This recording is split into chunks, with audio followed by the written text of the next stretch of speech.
Hello, today is July the 1st and it's time for our One Sketch Challenge hosted by Crafting Diva, which is Lisa. And this is our sketch for July.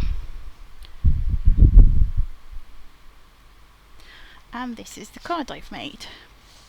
So I've obviously taken the two bits here, but instead of adding this bow, I've done just a little die cut here on some cord. And then I've built this up using some dies. So I've got the sentiment in the middle, and the kit that I used was Whimsical Woodland by Angie Spurgeon. And I've just cut loads of these little die cuts and coloured them in with my alcohol markers and stuck them all around on the centrepiece there for this centre on the sketch. And so it's really simple, but I did have a lot of fun colouring these bits in.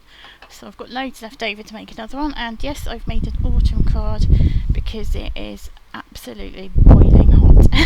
So I'm very much looking forward to autumn. Thank you so much for watching. Please hop along to see all the other ladies that are taking part, and until next time, cheerio.